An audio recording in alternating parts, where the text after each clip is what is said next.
अनुबंधन से जुड़े हुए कुछ महत्वपूर्ण संप्रत्ययों की, वो संप्रत्यय जिनसे सीधे सीधे परीक्षा में प्रश्न पूछे जाने की संभावना बनती है, और अगली कुछ स्लाइड्स में हम उन्हीं को समझने की कोशिश करेंगे। सबसे पहला जो हमारे सामने आया है संप्रत्यय, उसको कहते हैं विलोपन, जिसको हम अंग्रेजी में कहते हैं एक्सटिंक्शन। एक्सटिंक्शन क्या होता है? एक्सटिंक्शन से अभिप्राय है साथियों सीखे हुए अधिगम को भूल जाना। एक्सटिंक्शन मतलब, अगर मैं सादी भाषा में बात करूं तो सीखी हुई अनुक्रिया भूल जाना। आप कहोगे साहब भूल जाना मतलब? एक बात बताओ, पावलोव ने क्या किया था? घंटी बज रही थी और लार आ रही थी, यानी पहले भोजन के साथ लार आ रही थी, फिर भोजन और घंटी साथ दी गई, और फिर एक समय भोजन हटा लिया, केवल घंटी बजाता रहा, और घंटी बजने पर भी वो कुत्ता लार का प्रदर्शन करता रहा। आप मुझे बताइए, ऐसा कितनी बार होगा? क्या ये काठ की हांडी बार बार चढ़ेगी? एक न एक समय तो ऐसा आएगा जब उस कुत्ते को लगने लगेगा कि ये मुझे मूर्ख बना रहा है, इसका उद्देश्य भोजन देना है ही नहीं, ये घंटी बजा रहा है, मैं लार निकाल देता हूं। और कालांतर में केवल भोजन ना दिया जाए और घंटी ही बजाती रही जाए, तो एक समय ऐसा आता है कि कुत्ता भोजन के प्रति लार निकालना बंद कर देता है। और यही सीखी हुई अनुक्रिया का भूला जाना या प्रदर्शन नहीं करना क्या कहलाता है? विलोपन। इसको लिखने की कोशिश करते हैं कि जब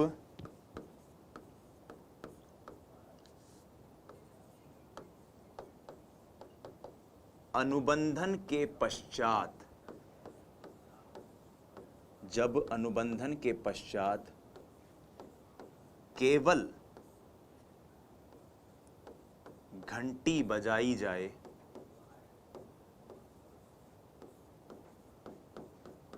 और भोजन नहीं दिया जाए,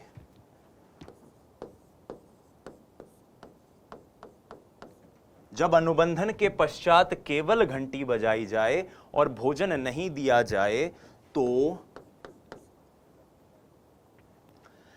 इस क्रिया के बार बार दोहराने पर एक समय ऐसा आता है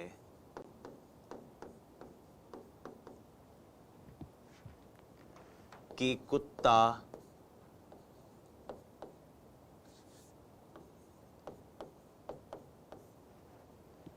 घंटी बजने पर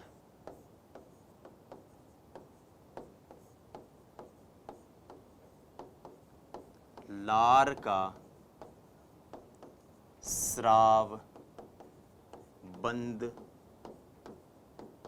कर देता है। ठीक है, कुत्ता घंटी बजने पर लार का स्राव क्या कर देता है? बंद कर देता है, और यही विलोपन है। विलोपन यानी एक्सटिंक्शन, सीखी हुई अनुक्रिया का भूल जाना। दूसरे कॉन्सेप्ट पर आते हैं, दूसरे पॉइंट पर आते हैं, और यह है विलोपन का प्रतिरोध। विलोपन का प्रतिरोध मतलब रेजिस्टेंस टू एक्सटिंक्शन। विलोपन का कैसे आप प्रतिरोध कर रहे हो? अंग्रेजी में इसके लिए नाम है रेजिस्टेंस टू एक्सटिंक्शन।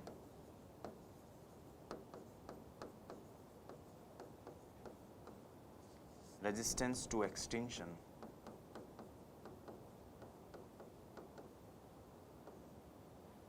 और रेजिस्टेंस टू एक्सटिंक्शन मतलब, अगर मैं सादी भाषा में बात करूं तो कितना अच्छे से सीखा है कि कितनी देर बाद भूल रहे हो। सिंपल सी बात है कि कितनी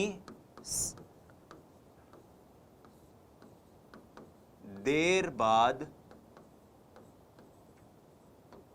भूले, कितनी देर बाद भूले। अब दो चीज है यहां पे, वो जो अनुक्रिया उसने सीखी है उस अनुक्रिया को भूलना है। अब मुझे यह बताओ कि अगर उसने अनुक्रिया बहुत अच्छे से सीखी हो तो भूलने में समय कम लगेगा या ज्यादा लगेगा? आप कहोगे ज्यादा। यानी अनुक्रिया जितनी स्ट्रांग होगी उसे भूलने में उतना ही ज्यादा समय लगेगा। आपने पिछले कई 8, 10, 15 दिन या महीने, 1.5 महीने, 2 महीने से एक मैं धुन सुना रहा हूं, वो धुन प्रैक्टिस नहीं की होगी, लेकिन मेरे धुन सुनते ही आपको पता चल जाएगा कि ये धुन किस चीज की है। न न न न न न न न न न न न न न न। ये धुन जैसे ही मैंने बजाई, आपके दिमाग ने आपको संकेत दिया कि ये तो राष्ट्रगान की धुन है। आपने पिछले कुछ समय से राष्ट्रगान को सुना भी नहीं होगा, कहीं बोला भी नहीं होगा, मगर केवल इस धुन के सुनते ही आपके दिमाग में वो शब्द गूंजने लग गए, जन गण मन अधिनायक जय हे भारत भाग्य विधाता। ये क्या है? ये सिंपल सहज रूप से ये बताता है कि हमने किस प्रकार से अधिगम किया है। शास्त्रीय अनुबंधन यही तो है। बेसिकली हम जो रटकर अधिगम करते हैं स्कूल में, कैसे कबूतर खैसे खरगोश जो पढ़ा जाता है, जिस तरह से पहाड़े बच्चों को याद कराए जाते हैं, जिस तरह से वर्णमाला हमने याद करी है, वो सारा ये शास्त्रीय अनुबंधन ही तो है। और इसको हमने कितना अच्छे से याद किया है यही बताता है कि कितनी देर में हम इसे भूलेंगे। सिंपल सी बात है। तो ये विलोपन का प्रतिरोध कुछ और नहीं है। विलोपन का प्रतिरोध है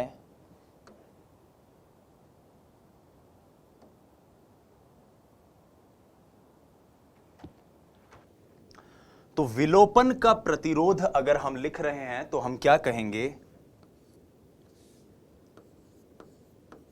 विलोपन का प्रतिरोध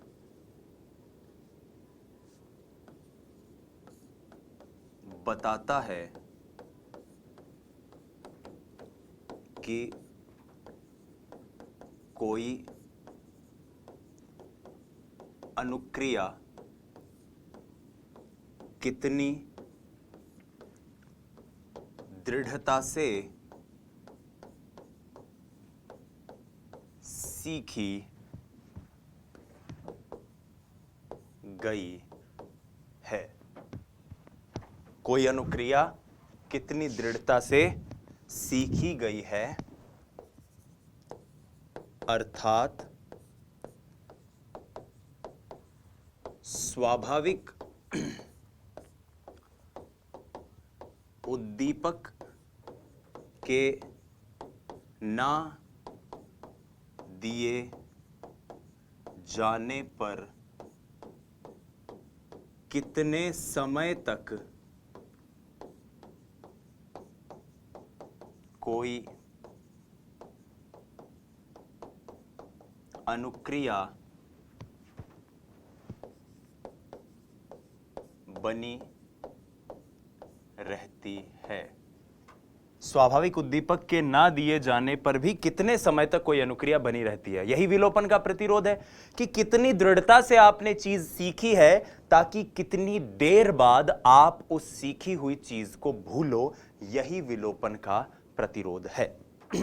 ठीक है। अब ये विलोपन का प्रतिरोध कैसे बढ़ेगा? ये बढ़ता है कि जब आप उस प्रक्रिया में जब आप व्यक्ति को अधिगम करवा रहे हो, उस वक्त कितना प्रोत्साहन, कितना पुनर्बलन, कितना रीइंफोर्समेंट दे रहे हो। इन पुनर्बलित प्रयासों की संख्या को बढ़ाए जाने से यह बढ़ता है, और एक स्तर से ज्यादा अगर बढ़ा दो तो यह घट भी जाता है। मतलब ऐसा है कि आप कोई चीज बच्चों को याद करवा रहे हो, वीकली आप उनके टेस्ट ले रहे हो, तो बच्चों के अंदर वो चीज होगी कि मुझे इस टेस्ट में अच्छे नंबर लेकर आने हैं। लेकिन अगर आप हर एक क्वेश्चन के ऊपर आप उनको पुरस्कार दे रहे हो, प्रोत्साहन दे रहे हो, तो एक स्टेज ऐसी आती है जब बच्चे को लगता है कि ठीक है, इस बार अगर नहीं मिला पुरस्कार तो अगली बार सही, अगली बार नहीं मिला तो उसके अगली बार सही, और वो चीजों को लाइटली लेने लग जाते हैं। तो यही विलोपन का प्रतिरोध है। हमें बस इतनी सी चीज याद रखनी कि कितनी देर बाद चीजों को व्यक्ति भूलता है। फिर आता है स्टेटमेंट उद्दीपन सामान्यीकरण, जिसको हम अंग्रेजी में कहते हैं स्टिमुलस जनरलाइजेशन। Stimulus generalisation.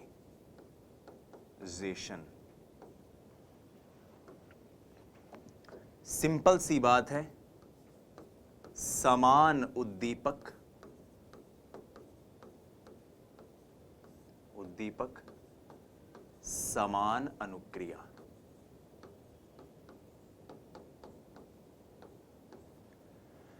कई बार ऐसा होता है कि हमारा अनुबंधन स्थापित हो जाता है उस गाड़ी के हॉर्न से या उस मोटरसाइकिल के हॉर्न से जो हमारे घर के गेट के बाहर बजता है, जब कभी मान लो माताजी पिताजी या कोई परिवार का सदस्य आ रहा होता है, या घर में जो दूध देने वाले जो भैया हैं वो जब आते हैं तो वो अपनी बाइक का जो हॉर्न बजाते हैं, या पिताजी आते हैं तो गेट खोलने के लिए जब गाड़ी की आवाज़ करते हैं, और हमारी एक स्वाभाविक सी प्रतिक्रिया होती है जब भी वो आवाज़ आती है कि चलो चलते हैं गेट खोलते हैं। कई बार ऐसा भी होता है कि गली से कोई और बाइक या कोई और गाड़ी गुजर रही है, जिस गाड़ी का हॉर्न ठीक वैसा ही हो जैसा कि हमारे घर में जो गाड़ी है या जिस गाड़ी के साथ हमारा अनुबंधन हो रखा है, और हम उसके प्रति भी वैसी ही अनुक्रिया कर दें, यह उद्दीपन सामान्यीकरण होता है। यानी एक सिंपल सी बात अगर कहें तो अनुबंधन की प्रक्रिया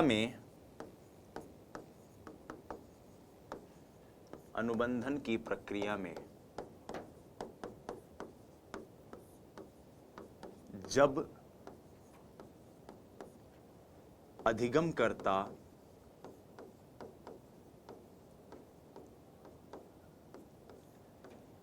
समान उद्दीपकों में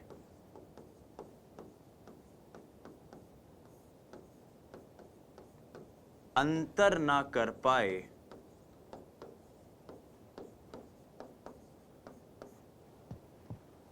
और उनके प्रति समान अनुक्रिया का प्रदर्शन करे, तो यह उद्दीपन सामान्यीकरण है। समान उद्दीपकों के प्रति अगर समान अनुक्रिया कर रहा है, एक जैसे मिलते जुलते उद्दीपकों के प्रति बिल्कुल एक जैसी सी अनुक्रिया हो रही है, तो यह उद्दीपन सामान्यीकरण है। यही स्टिमुलस जनरलाइजेशन है कि जो डॉगी है वो दो तरह की घंटियों में अंतर ही नहीं कर पा रहा और दोनों तरह की घंटियों में एक जैसी अनुक्रिया करता जा रहा है।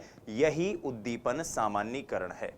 अब इसके ठीक उलट होता है विभेद, या कई पुस्तकों में से विभेदन भी कहते हैं, कई पुस्तकों में से स्टिमुलस या उद्दीपन विभेदन भी कहते हैं। इसको अंग्रेजी में कहते हैं डिस्क्रिमिनेशन।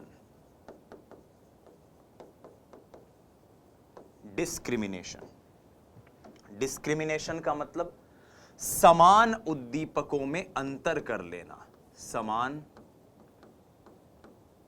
उद्दीपकों में अंतर। कालांतर में जैसे जैसे व्यक्ति की सोच बढ़ती जाती है, जैसे जैसे थोड़ी सी समझ बढ़ती जाती है, तो हमारे अंदर ये कैपेसिटी, ये योग्यता, ये अभियोग्यता विकसित हो जाती है कि हम समान उद्दीपकों के बीच में अंतर कर पाते हैं, और यही विभेदन है। जब अधिगमकर्ता समान उद्दीपकों में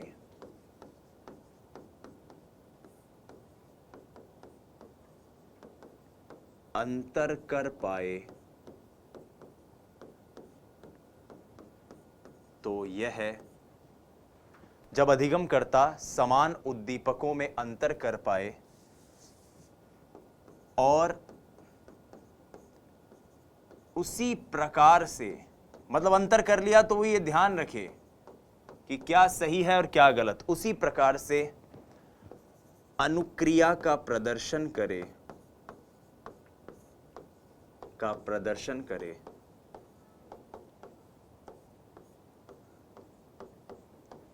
तो यह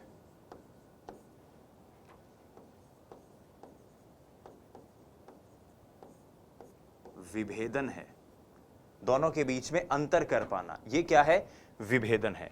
अधिगमकर्ता एक जैसे उद्दीपकों में अंतर कर पा रहा है और उसी प्रकार से अनुक्रिया का प्रदर्शन कर रहा है। तो समान उद्दीपकों में अंतर कर लेना विभेदन है, और अंतर ना कर पाना क्या है? जनरलाइजेशन है। ठीक है, ये दोनों चीज आपको क्लियर हो गई। अब बढ़ते हैं आगे। ये है स्वतः पुनर्लाभ, जिसको कहते हैं हम अंग्रेजी में स्पॉन्टेनियस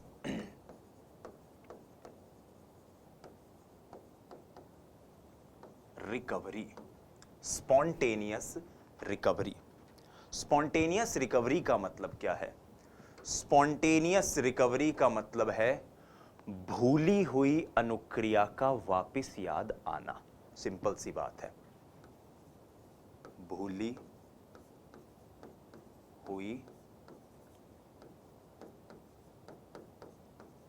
अनुक्रिया का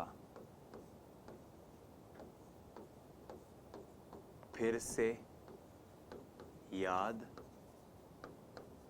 आना। भूली हुई अनुक्रिया का फिर से याद आ जाना क्या है? स्वतः पुनर्लाभ है। अब इसको पहले लिखते हैं, फिर इसको समझने की चेष्टा करेंगे कि स्वतः पुनर्लाभ आखिर होता क्या है। देखिए, विलोपन के पश्चात, विलोपन के पश्चात, अब इस बात में एक सबसे बड़ा तर्क छुपा हुआ है। विलोपन का मतलब अनुबंधन हो गया, आपने घंटी बजाई और घंटी बजाने के बाद आपने भोजन देना बंद कर दिया। एक कंटिन्यूअसली आप घंटी बजाते रहे और घंटी बजाते बजाते आपने देखा कि विलोपन हो गया, यानी अब घंटी बजने पर भी अनुक्रिया नहीं हो रही है। तो ये विलोपन होने के पश्चात, अब ध्यान से सुनना, यदि कुछ अंतराल के बाद, विलोपन के पश्चात यदि कुछ अंतराल के बाद अनुबंधित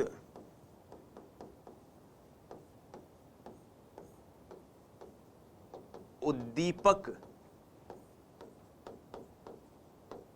दिया जाए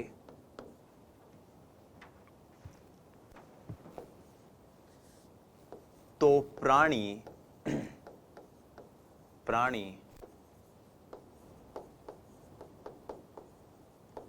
अनुबंधित अनुक्रिया का प्रदर्शन करता है। अनुबंधित अनुक्रिया का प्रदर्शन करता है। इसको आप ऐसे समझिए कि घंटी बजाई जा रही थी और विलोपन हो गया।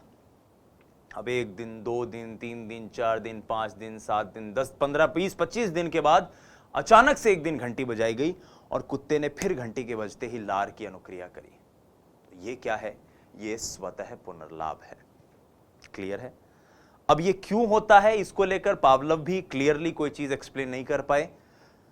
एक पॉइंट जो यहां पर हमें ध्यान रखनी है स्वतः पुनर्लाभ के बारे में, जो हमारी परीक्षा के दृष्टिकोण से खासा महत्वपूर्ण है, वो ये कि यह अंतराल पर निर्भर करता है।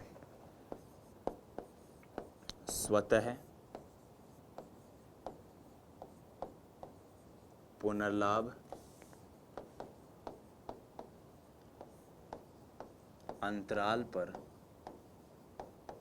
निर्भर करता है। स्वतः पुनर्लाभ अंतराल पर निर्भर करता है, अर्थात विलोपन के पश्चात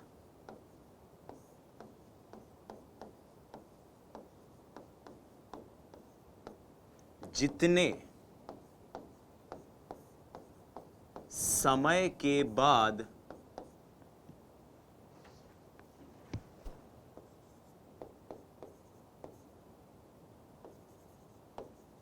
अनुबंधित उद्दीपक दिया जाएगा,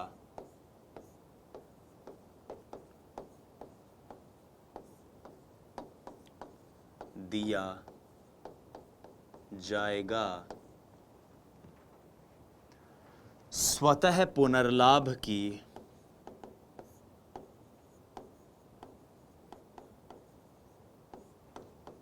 संभावना भी उतनी अधिक होगी।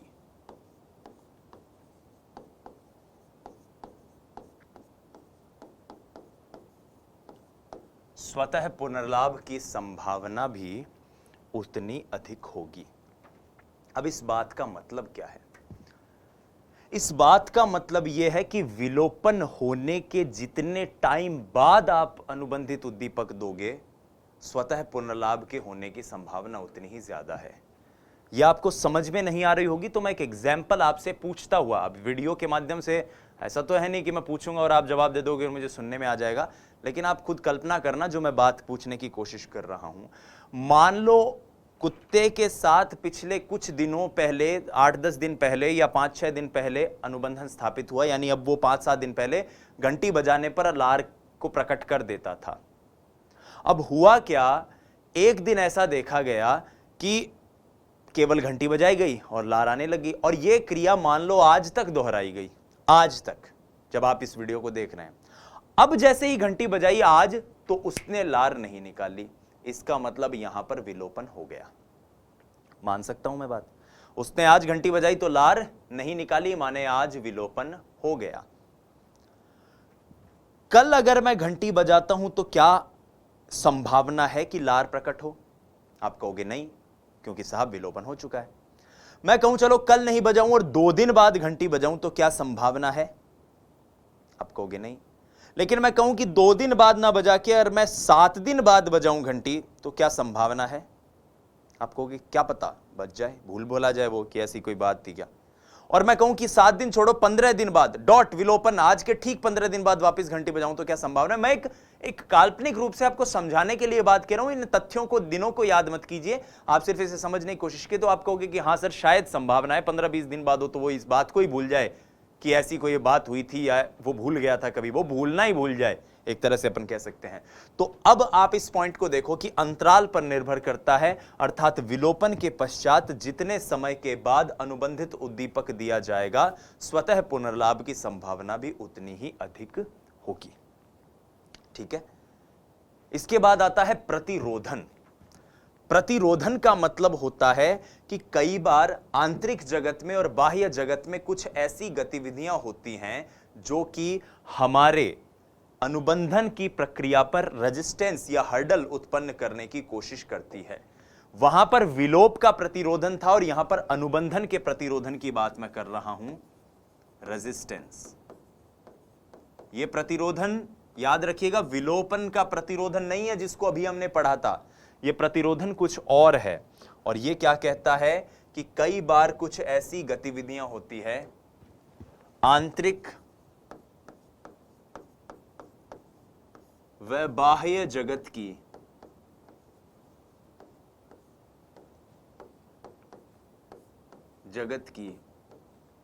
वह गतिविधियां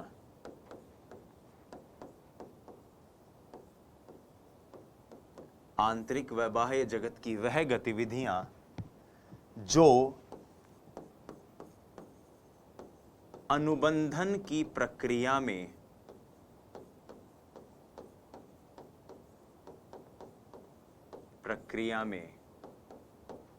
अवरोध उत्पन्न करती हैं, अवरोध उत्पन्न करती हैं। तो ये कितने तरह की हो सकती हैं? ये आंतरिक हो सकती हैं। आंतरिक का मतलब कि कुत्ते के साथ आप अनुबंधन स्थापित करना चाहो, लेकिन कुत्ते की खुद की तबीयत खराब हो, कुत्ते के पेट में दर्द हो रहा हो, या बदन दर्द हो रहा हो, या सर दर्द हो रहा हो, तो क्या कुत्ता उस वक्त उस घंटी पर ध्यान देगा या अपने शरीर के उस विकार या परेशानी या पीड़ा पर ध्यान देगा? आप कहोगे साहब पीड़ा पर ध्यान देगा।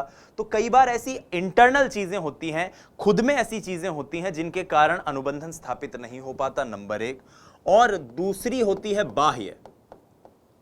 आप कहेंगे बाह्य का मतलब? बाह्य का मतलब यह है कि जब अनुबंधन की प्रक्रिया हो रही है उस समय में, उस एक्सट्रिंसिक वातावरण में या उस एक्सटर्नल वातावरण में, मान लीजिए बाहर कोई बहुत तेज ध्वनि बज रही हो, इतनी तेज ध्वनि बज रही हो कि कुत्ते को घंटी की आवाज ही नहीं सुनाई दे, कुत्ता उस तेज डीजे के साउंड से, म्यूजिक से इतना ज्यादा डिस्टर्ब हो जाए कि वो परेशान हो जाए, तो उस स्थिति को आप क्या कहोगे? एक्सटर्नल, यानी कि बाह्य, यानी बाह्य जगत की वो गतिविधियां जिसके कारण अवरोध उत्पन्न हो जाए। ठीक है, तो प्रतिरोधन भी यहां पर क्लियर होता है हमें। अब आगे बात करते हैं उच्च श्रेणी अनुकूलन की। उच्च श्रेणी अनुकूलन को हम कहते हैं higher order conditioning. Higher order conditioning. इस हायर ऑर्डर कंडीशनिंग को कई पुस्तकों में द्वितीय श्रेणी अनुकूलन या अनुबंधन भी कहा गया है। द्वितीय श्रेणी अनुबंधन, द्वितीय श्रेणी अनुबंधन, सेकंड ऑर्डर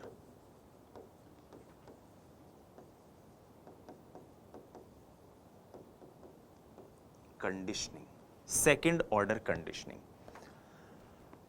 अब देखो, इसको आप ऐसे समझो कि अनुबंधन की प्रक्रिया में जरूरी नहीं है कि केवल घंटी ही बजती रहे। कई बार ऐसा भी होता है कि घंटी के बजने के साथ साथ ही और भी बहुत सारी चीजें होती रहती हैं, और कालांतर में जो अधिगम करता है या कुत्ता है वो उन चीजों के प्रति भी अनुबंधन कर लेता है।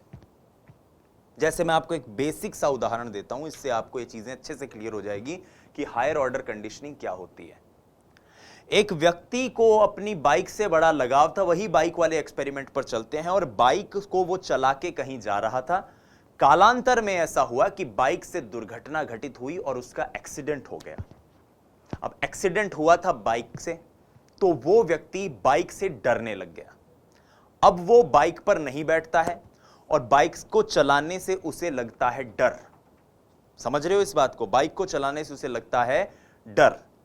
तो यहां पर ये बाइक क्या है? ये एक तरह का अनुबंधित उद्दीपक है जिसके प्रति अनुबंधन हो गया है और उसके प्रति ही वैसी ही अनुक्रिया निकल रही है, हो रही है। डर की अनुक्रिया, पीड़ा की अनुक्रिया, पलायन की अनुक्रिया, परिहार की अनुक्रिया।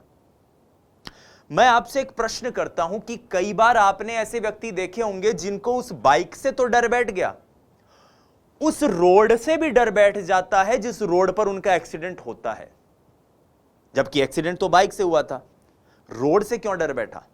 अनुबंधन तो बाइक से था, रोड से क्यों अनुबंधन हुआ? यही सेकंड ऑर्डर अनुकूलन है, यही द्वितीय श्रेणी अनुबंधन है, यही हायर ऑर्डर कंडीशनिंग है। क्या कि आपका अनुबंधन बाइक से तो हुआ, आपका अनुबंधन उस रोड से भी हो गया, और यही द्वितीय श्रेणी अनुकूलन है।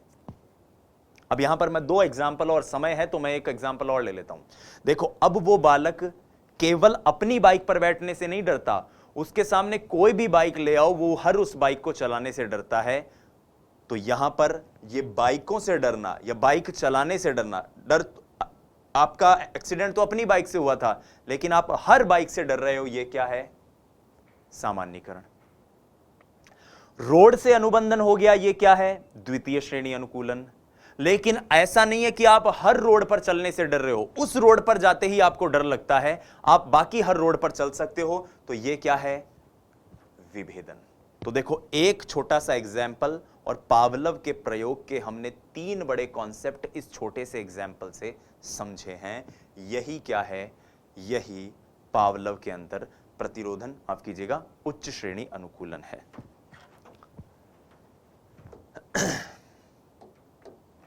कई बार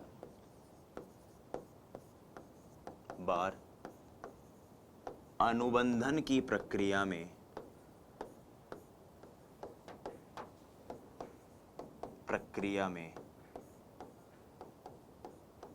कोई अन्य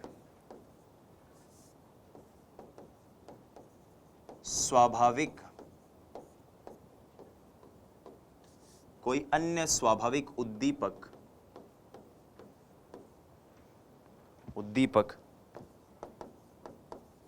स्वाभाविक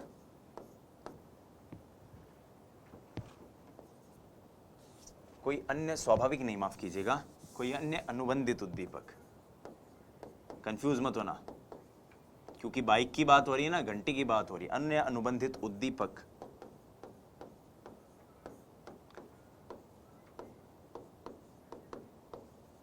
अनुबंधित उद्दीपक के साथ दिया जाए साथ दिया जाए तो प्राणी उसके प्रति भी अनुक्रिया का प्रदर्शन करता है। प्राणी उसके प्रति भी अनुक्रिया का प्रदर्शन करता है। कई बार अनुबंधन की प्रक्रिया में कोई अन्य अनुबंधित उद्दीपक के साथ दिया जाए तो प्राणी उसके प्रति भी अनुक्रिया का प्रदर्शन करता है। एक एग्जाम्पल, फैक्ट का एग्जाम्पल याद रखिएगा कि पावलव ने इस हेतु प्रकाश की किरणों का इस्तेमाल किया। प्रकाश की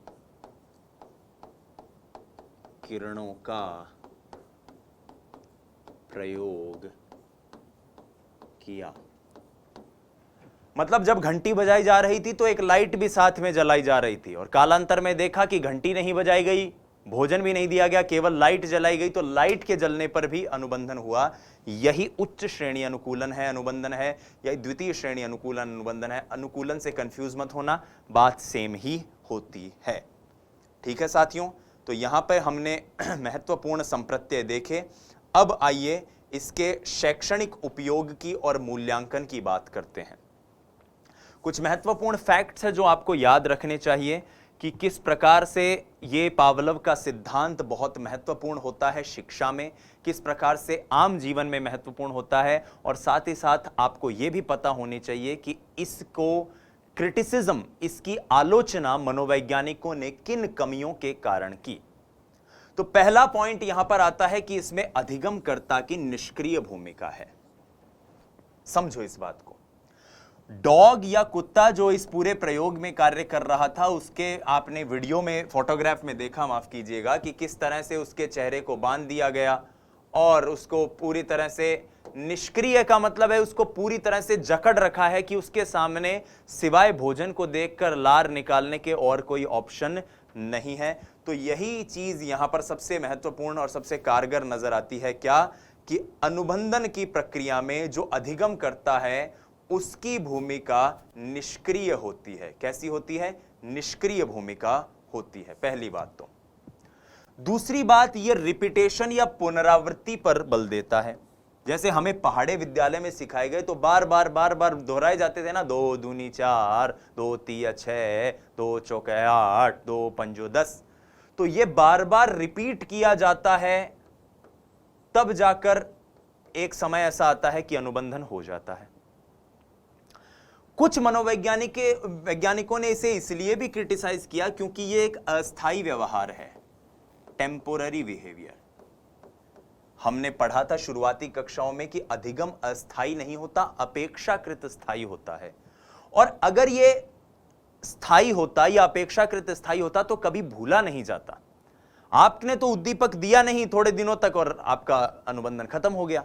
तो इसलिए इसको कई मनोवैज्ञानिक टेम्पररी बिहेवियर के कारण भी क्रिटिसाइज करते हैं। ठीक है, कुछ मनोवैज्ञानिकों ने इसे इसलिए भी क्रिटिसाइज किया कि यह एक यांत्रिक प्रक्रिया है, मैकेनिकल। यानी यहां पर बालक की आपसी सूझ, आपसी समझ, उसके चिंतन, इसकी कोई भूमिका नहीं है।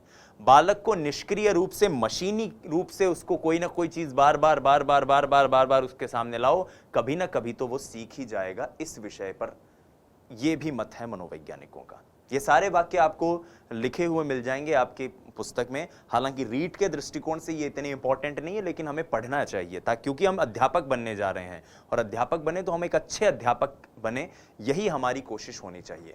जटिल विषय के शिक्षा में ये उपयोगी नहीं है। क्योंकि रिपीट होने की बात है। रिपीट का मतलब रटना, रटने पर फोकस कर रहा है। तो जो चीज रटने पर फोकस करती है, क्या उसको आप गणित में उपयोग में ला सकते हो? क्या उसको दर्शन शास्त्र की पढ़ाई में उपयोग में ला सकते हो? क्या उसको भौतिक विज्ञान की परीक्षा पढ़ाई में उपयोग में ला सकते हो? नहीं। इसलिए जटिल परीक्षाओं की, जटिल विषयों के अध्ययन में ये उपयोगी नहीं है। सूझ का इसमें कोई योगदान नहीं है, क्योंकि सूझ का संबंध गेस्टाल्टवाद से है और ये एक व्यवहारवादी प्रक्रिया है, इसलिए इसका सूझ से दूर दूर तक कोई नाता नहीं है। आदतों के निर्माण में, हैबिट्स के निर्माण में एक बहुत बड़ी भूमिका यह निभाती है। हैबिट्स, आदतों के निर्माण में बहुत महत्वपूर्ण भूमिका है इसकी। ठीक है। उसके बाद सरल शिक्षा, जैसे वर्णमाला, जैसे अक्षर ज्ञान, इन सब में यह बहुत ज्यादा उपयोगी है। क से कबूतर, ख से खरगोश, ग से गमला, घ से घर, ये जो चीजें हमने बचपन में पढ़ी थी, ये बार बार हमारे सामने आई थी। और क माने कबूतर, ख माने खरगोश, ये सारी चीजें एक सरल शिक्षा में हमारे लिए उपयोगी थी। कोई बच्चा अगर कुसमायोजित हो तो बार बार उसके साथ आप अगर इस तरह का अनुबंधन करवाएं, उसके साथ इस तरह की क्रियाएं करें, तो यहां पर कुसमायोजन से भी उसे बाहर निकाला जा सकता है। मानसिक रूप से पिछड़े बालकों को चिंतन और सूझ से जुड़ी हुई शिक्षा तो दी नहीं जा सकती, तो मानसिक रूप से पिछड़े हुए बालकों को जो सरल शिक्षा दी जा सकती है, उस सरल शिक्षा में भी ये उपयोगी है। सबसे इंपॉर्टेंट बात, बुरी आदतों से छुटकारा पाने में ये इंपॉर्टेंट है। अच्छी आदतों के निर्माण में, बुरी आदतों से छुटकारा पाने में। और इस प्रक्रिया का मनोवैज्ञानिक जगत में जो सबसे इंपॉर्टेंट उपाय है वो है भय का इलाज। और भय मतलब फोबिया। सिस्टमैटिक डिसेंसिटाइजेशन एक ऐसी विधि होती है जिसके जरिए भय का उपचार मनोवैज्ञानिक करते हैं। जैसे कोई कहता है ना मुझे अंधेरे से डर लगता है, कोई कहता है मुझे ऊंचाई से डर लगता है, कोई कहता है मुझे पानी से डर लगता है। तो ऐसे फोबिया का जो इलाज होता है वो इसी के जरिए होता है। दंड और पुरस्कार विधि जो है वो इसी के ऊपर आधारित है।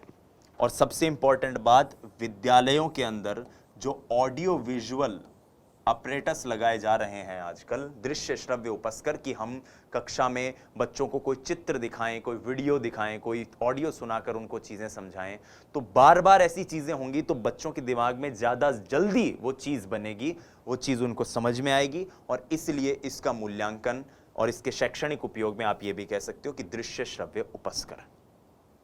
अब आइए रीट में गत वर्षों में पूछे गए कुछ प्रश्नों को देखते हैं और उसके आधार पर इसे समझने की कोशिश करते हैं।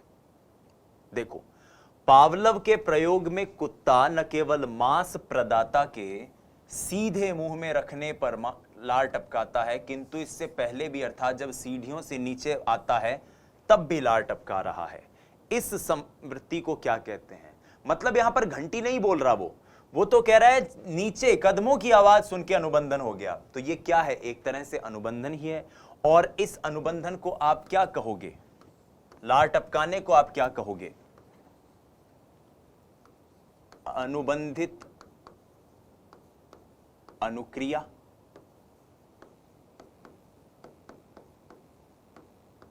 अनुबंधित को अनुकूलित कह सकता हूं मैं। अनुक्रिया को क्या मैं प्रतिक्रिया कह सकता हूं?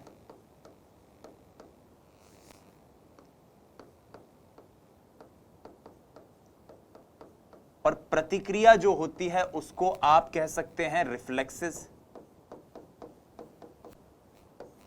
प्रतिवर्त, और उसको आप कह सकते हैं उत्तेजना। ये मैं इसलिए लिख रहा हूं क्योंकि अंग्रेजी में जो इसके लिए शब्द इस्तेमाल हुआ था वो अलग था, हिंदी में अनुकूलित उत्तेजना इसका आंसर है। और ये देखकर कई विद्यार्थियों को लगा पता नहीं क्या लिखा हुआ आया है और गड़बड़ हो गई थी। तो ये रीट का एक क्वेश्चन है। आप देखो, अगले क्वेश्चन को देखो, पॉज करके पढ़ने की कोशिश करो। 5 वर्ष का राजू अपनी खिड़की से बाहर तूफान को देखता है। बिजली चमकती है और कड़कने की आवाज आती है। राजू शोर सुनकर उछलता है। बार बार यह घटना होती है। फिर कुछ देर बाद शांति के पश्चात बिजली कड़कती है। राजू बिजली की गर्जना सुनकर उछलता है। और राजू का उछलना सीखने के किस सिद्धांत का उदाहरण है? सिंपल सी बात है, बिजली चमक रही थी और चमक के साथ एक आवाज भी आ रही थी। चमक के साथ एक आवाज भी आ रही थी। यानी डर तो किसके प्रति हो रहा था? आवाज के प्रति। लेकिन एक समय बाद आवाज तो आई नहीं, केवल चमक, केवल लाइट दिखाई दी और उस लाइट को देखते ही बच्चा उछला। तो ये क्या है? शास्त्रीय अनुबंधन। अब यहां पर देखो, अंग्रेजी में तो लाइटिंग लिखा हुआ था, लेकिन हिंदी में गर्जना लिखा हुआ था। तथ्यात्मक रूप से ये चीज गलत लिखी हुई है, लेकिन आप समझ सकते हो ना कि किस तरह से अनुबंधन हुआ। चमका और चमक से ही उछला, यानी अनुबंधन। चमक, लाइट के प्रति अनुबंधन हो गया है। एक क्वेश्चन और देखो, राजू खरगोश से डरता था। शुरू में खरगोश को राजू से दूर रखा गया। आने वाले दिनों में हर रोज खरगोश और राजू के बीच की दूरी कम कर दी गई, यानी बार बार रिपीट हो रही है ना बिहेवियर को। अंत में राजू की गोद में खरगोश को रखा गया और राजू खरगोश के साथ खेलने लग गया। ये किस बात का उदाहरण है? ये शास्त्रीय अनुबंधन का उदाहरण है। तो देखो, इतने सरल क्वेश्चन हमारे रीट के पाठ्यक्रम में आए हैं, पूछे जाते हैं और पूछे जाते रहेंगे। आइए अब हमने जो भी पढ़ा है इसको एक बार पुनः रिवाइज कर लेते हैं, आज के इस पूरे सेक्शन को। सबसे पहले हम जानने की कोशिश करते हैं पावलोव के सिद्धांत में कि पावलोव का सिद्धांत क्या है। सिद्धांत के अंतर्गत पावलोव ने प्रयोग क्या क्या किया है। उद्दीपक मतलब वातावरण में उपस्थित वो तमाम विषय वस्तु जिनके होने पर हम कोई निश्चित अनुक्रिया करते हैं। सिद्धांत क्या कहता है? किसी स्वाभाविक उद्दीपक के बार बार दिए जाने पर और उसके साथ कोई अस्वाभाविक उद्दीपक भी दिया जाए तो कालांतर में प्राणी अस्वाभाविक उद्दीपक के प्रति भी वैसी ही अनुक्रिया का प्रदर्शन करेगा जैसी अनुक्रिया का प्रदर्शन वो स्वाभाविक उद्दीपक के प्रति कर रहा था। ठीक है, यही अनुबंधन है। और इसी प्रयोग के आधार पर उन्होंने कुत्ते पर प्रयोग किया था, जिसके लिए वर्ष 1904 में चिकित्सा जगत का नोबेल उन्हें मिला और रूस के वो निवासी थे। इस सिद्धांत को प्राचीन अनुबंधन, क्लासिकल कंडीशनिंग कहते हैं, शास्त्रीय अनुबंधन कहते हैं, संबंध प्रतिक्रिया, कंडीशनड रिफ्लेक्सेस, कंडीशनड रिस्पॉन्स कहते हैं, संबंध प्रत्यावर्तन कहते हैं, अनुबंधन का सिद्धांत कहते हैं, उद्दीपक अनुक्रिया और टाइपस थ्योरी भी कहते हैं। ये टाइपस और उद्दीपक अनुक्रिया हम थॉर्नडाइक, जो इसके नेक्स्ट वीडियो में मिलेगा, उसमें भी देखेंगे। भोजन इस पूरी प्रक्रिया में अनकंडीशनड स्टिमुलस है और लार इसमें अनकंडीशनड रिस्पॉन्स है। घंटी इस प्रक्रिया के अंदर कंडीशनड स्टिमुलस है और घंटी के बजने पर अनुबंधन के बाद जो लार आती है वो हमारी, माफ कीजिएगा, घंटी कंडीशनड स्टिमुलस है और घंटी के बजने पर जो लार आती है वो कंडीशनड रेस्पॉन्स है। फिर अनुबंधन से पहले घंटी बजाई गई, कोई अनुक्रिया नहीं। भोजन दिया गया तो लार आई, दोनों को साथ दिया गया। ठीक है, इसको यूएस, माफ कीजिएगा, CS प्लस यूएस बराबर यूआर, इस तरह से कह सकते हैं। ये एक बार परीक्षा में पूछा भी गया है। घंटी बजाई गई, भोजन दिया गया और लार आई थी। अंत में भोजन नहीं दिया गया, केवल घंटी बजाई गई, तो CS के देने पर भी लार का स्राव हुआ। इसमें एक क्वेश्चन भी पूछा हमने कि पावलोव के प्रयोग में साहचर्य किसके बीच में स्थापित होता है? तो भोजन और घंटी के बीच में। प्राचीन अनुबंधन के निर्धारक तत्व क्या हैं? उद्दीपकों के बीच का समय, कि पहले भोजन दिया जाए या घंटी, अनुबंधित उद्दीपकों की तीव्रता और अननुबंधित उद्दीपकों के प्रकार। सबसे पहले समय की बात करते हैं। अग्रवर्ती, जिसमें घंटी पहले बजाई जाए, पश्चगामी, जिसमें भोजन पहले दिया जाए और पश्चगामी में संभावना सबसे कम होती है। इसमें भी, अग्रवर्ती में भी 3 तरीके हैं। सहकालिक, जब भोजन और घंटी साथ साथ है। अवशेष, घंटी बजकर बंद हो गई फिर भोजन आ रहा है। और विलंबित, घंटी बजती जा रही है, कुछ देर तक बजी और फिर 1 मिनट घंटी बजाने के बाद फिर भोजन आया और घंटी तब भी बजाई जा रही है। तो ये देखो विलंबित, ये है ट्रेस यानी अवशेष, साइमल्टेनियस सहकालिक और बैकवर्ड यानी कि पश्चगामी। स्टेटमेंट यहां बनता है अग्रवर्ती, घंटी पहले भोजन बाद में, सहकालिक दोनों साथ साथ, अवशेष घंटी बजकर बंद हो उसके बाद भोजन, विलंबित घंटी बजने की प्रक्रिया में ही भोजन दिया जाए और पश्चगामी भोजन पहले घंटी बाद में। नोट, पश्चगामी में अनुबंधन की संभावना सबसे कम होती है, विलंबित में अनुबंधन की संभावना सबसे ज्यादा होती है। अनुबंधित, अननुबंधित यानी कि UCS जो हैं उनके प्रकार हमने डिस्कस किए। एक है प्रवृत्त्यात्मक एपेटाइटिव, जिसमें संतोषजनक अनुक्रिया हो। एक है विमुखी, जिसमें पीड़ादायी या पलायन से भरी अनुक्रिया हो। विमुखी उद्दीपक के साथ अनुबंधन शीघ्र होता है, कम प्रयास में होता है, और अनुबंधित उद्दीपक जितनी तीव्रता के साथ होता है वो हमारे अनुबंधन को भी प्रभावित करता है। फिर हमने महत्वपूर्ण संप्रत्यय देखे, जिसमें विलोपन यानी एक्सटिंक्शन, सीखी हुई अनुक्रिया को भूल जाना। हमने विलोपन का प्रतिरोध देखा कि कितनी देर बाद भूले, यानी कितनी स्ट्रॉन्ग तरीके से अनुबंधन हुआ है। उद्दीपन सामान्यीकरण यानी समान उद्दीपक के प्रति समान अनुक्रिया। विभेदन यानी समान उद्दीपकों में अंतर कर लेना यानी असमान अनुक्रिया।